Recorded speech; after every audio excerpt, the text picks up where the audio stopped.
do not let someone tell you that you're not good enough. Always be your own person. Always learn what you have to do, because everybody will tell you you're not good enough.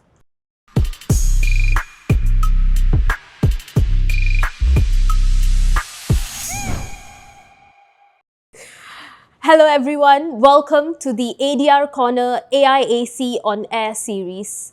This series is designed to spotlight the inspiring journey of our senior arbitration practitioners and give our audience an intimate glimpse of their inspiring careers.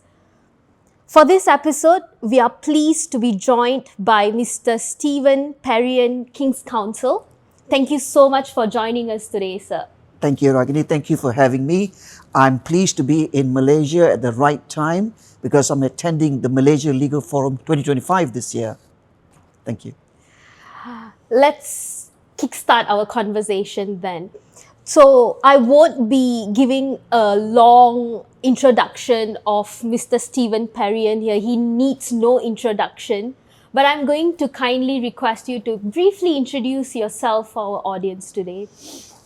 Well, I am a Malaysian, born in Malaysia, bred in Malaysia, brickfields boy. Father was a labourer, one of 9 children, last in the family. I went to UK in 1983, read law in 1983 in UK, external degree. I qualified, then I joined the Crown Prosecution Service, then went into private practice in 2016. I became a King's Counsel, and I've been practicing King's Counsel since 2016. In 2019, I got called to the Malaysian bar, and I'm the first English KC to be called to the Malaysian bar to be able to practice in the High Court of Malaya. So that, in a nutshell, is a short synopsis about me. Anything you need to know about me is in the public newspapers anywhere in Malaysia. What a remarkable and accomplished career you have. Looking back, what originally drew you to law and arbitration, and what continues to engage you in this field? Well, I was drawn to law because it unites reasoning, persuasion, and a sense of justice. 3 things that have always fascinated me. Arbitration came later, when I saw that it allowed parties to resolve disputes on their own terms without the strict formality of the courtroom. Now, what keeps me engaged is the intellectual challenge. Every case is different, demanding fairness, precision, and strategy. It's that balance of advocacy and problem solving that continues to drive me. Amazing. What have been your biggest inspiration or role models in your legal profession career? Well, my biggest inspiration and role models in my career have always been some good KCs or QCs as they were called previously, who I have had the benefit of being their juniors. In England, you have to start off as being a junior barrister and to be led by a KC like myself now to learn the profession, to learn the tricks, to learn the ropes, especially in big cases. And they taught me quite a lot. And one of the key things they taught me is always look at the bigger picture. When you look at the bigger picture, everything falls into place. Start off with a simple idea of what the case is about and then build around it. So that has been my key advice that I got, and the inspiration is working with them because they've been instrumental in my career development. Amazing. What is the best piece of advice that you have ever received in your profession, and how has that influenced you throughout your career? Well, the best piece of advice that I actually received in my career profession is do not let someone tell you that you're not good enough. Always be your own person. Always learn what you have to do, because everybody will tell you you're not good enough. Competition is tough, but one thing you have to learn is be honest to yourself, know what you want, and then go after what you want. Because if you don't go after what you want, you'll always be somebody's "I'm not good enough." So that's the best advice I ever got. I think I can personally resonate with that advice as well. Thank you so much. You're welcome. So let's now shift our focus to the ADR landscape in Malaysia. Of course, over the years, Malaysia has made significant strides in strengthening its arbitration framework. From your perspective, what are the initiatives that should be taken to facilitate a more pro-arbitration environment in Malaysia? We're on the brink of a major reform with the Arbitration Amendment Act 2024, which comes into force on the 1st of January 2026. Now, it modernizes Malaysian legal framework and aligns Malaysia with global best practice. But real progress will depend on how we use it, ensuring our courts apply the law consistently, broadening training for arbitrators, and embracing digitalization to streamline proceedings. Now, when users trust that Malaysian awards are enforceable and that our process is efficient and fair, that's when Malaysia truly becomes pro-arbitration. AIAC can't be left out when we're speaking about arbitration, especially in Malaysia. In your opinion, how can the AIAC improve its reach and administration of the domestic and international arbitration cases? Well, the AIAC has a solid foundation, but it can go even further by deepening partnership across ASEAN and with leading centers like London, Singapore, and Hong Kong. User experience is key. Digital case management, hybrid hearings, and clear procedural guidance will make arbitration smoother.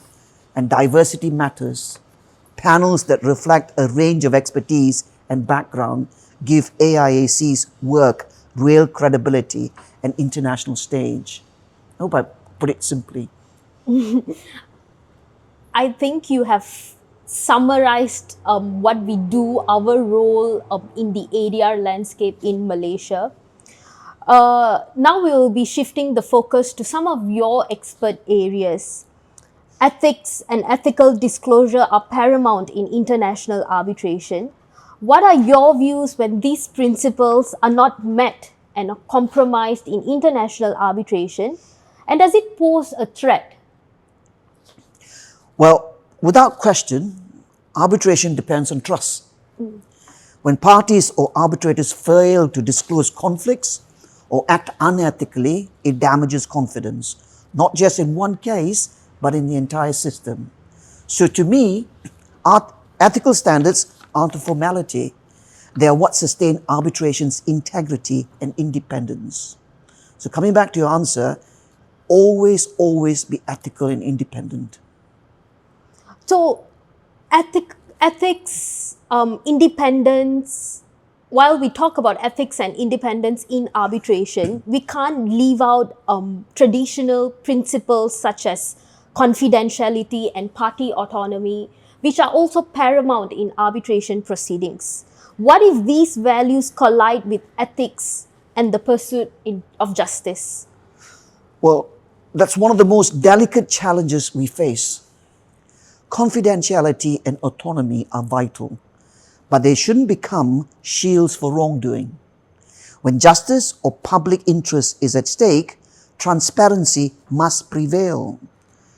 The art lies in finding balance, allowing disclosure where necessary, when necessary, while still preserving the privacy that makes arbitration attractive. Because that's the attraction about arbitration, privacy, until you try to enforce it in the courts.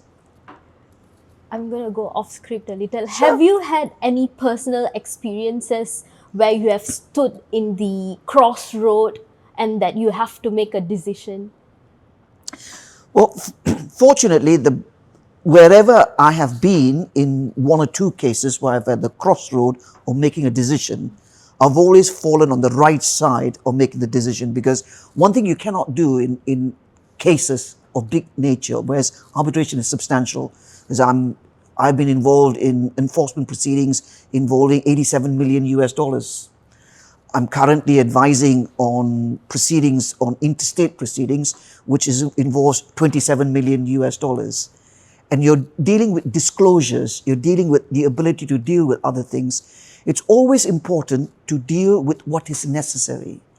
Against the backdrop of confidence and privilege, it's important that you get your client's consent to ensure that disclosure is done properly at the right time so that there's no issues later in terms of court orders or the entire proceedings being aborted.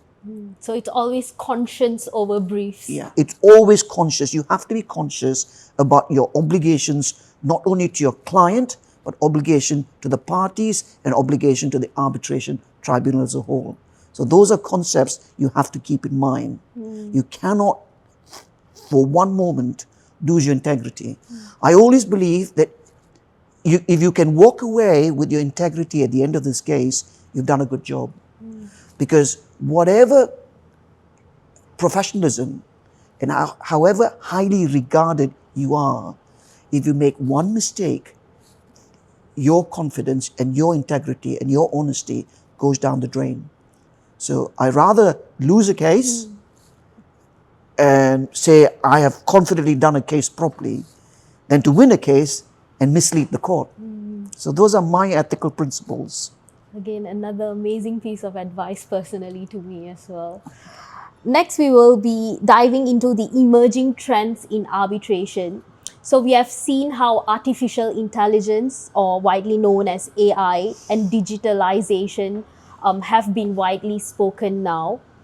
So in your opinion, how do this AI and digitalization impact arbitration proceedings, both globally and in Malaysia? Are we ready to accept this? That's a really interesting question, and I'm glad you phrased it in Malaysia, because in Europe and England, where I practice predominantly, we have embraced it wholeheartedly. But we're also conscious of hallucinations. We're also conscious about digital protection of information, data sharing. I personally, I just love advanced in artificial intelligence. I love large learning models, machines. I enjoy it. I've got a professional certificate in ethics and artificial intelligence because I love work. I test most models. Artificial intelligence is already streamlining how we manage cases, from document review to predictive analytics and virtual hearings. It's improving efficiency and accessibility, but it also brings challenges. One of the key challenges, especially in arbitration, is data security. Secondly is bias. Thirdly is over-reliance on algorithms. When you're dealing with large documents and you're dealing with disclosures, you have to go through and you have to put in a keyword for prompts. You're searching, you're looking at the algorithms, what it produces. That may have some significance later on disclosure. For Malaysia, bringing it back home, for Malaysia, this is an opportunity to modernize rapidly, provided we keep human judgment at the center. Technology should support justice, not replace it. I mean, I like how you made a comparison, or rather a connection between technology and justice, where nowadays we see how people say technology, AI, they can even replace judges or arbitrators. Let's now look ahead, look into the future, and see what the future holds for us, Malaysia, in international arbitration, especially when we are looking to champion Malaysia as a safe, neutral, global hub for international arbitration. What do you think or believe is crucial for shaping our vision? Well, the future looks very promising for Malaysia with the Arbitration Act, Amendment Act 2024 taking effect on the 1st of January next year. Because that provision, Malaysia enters a new chapter. Why do I say that? It strengthens our reputation as a neutral, credible seat. The focus now must be on the implementation, consistent application of the law, supportive courts, and more visibility for Malaysian arbitrators on global panels. If we keep building on our strengths, clarity, and cultural understanding, because this is what it's all about, isn't it? When you're coming to Malaysia, you're doing Malaysian arbitration, international arbitration, you've got to have a cultural understanding of our country, to understand the laws of our country, how we apply it, because it's a nuanced application in terms of the law and the way it operates. We have a geographical advantage as well. Malaysia can, because of all these things, Malaysia can stand confidently alongside Singapore, Hong Kong, and even London as a trusted hub for international arbitration. But we need to do the work. We need to set the groundwork. We need to get it running. And the new law coming into force on the 1st of January 2026 is actually putting us on the right path. Well, the future looks bright for us. Any final thoughts before we conclude this conversation? Well, I can tell you that because of the new law coming into force, I've actually written 2 articles on these, and they will be published on CLJ because they very kindly have agreed to publish it. And they'll be publishing one next week and the other at the end of December, where I've addressed 2 important areas that the new law is going to come into force and how it will apply. One is the seat of arbitration, and more importantly now, which has become the thorn of every country, especially in England where we're having decisions one way or the other, is third-party funding. Now, third-party funding and seat of arbitration brings Malaysia in line with other jurisdictions. Those are my key thoughts. Thank you so much. I'm looking forward to those articles. And there you go. Thank you so much for joining us once again. We look forward to collaborating with you in the future. Well, it's a pleasure. Thank you for having me. And I'm glad I'm in Malaysia at the right time to have this podcast. Or is it called a wadcast? Wadcast, yes. Thank you. Thank you so much.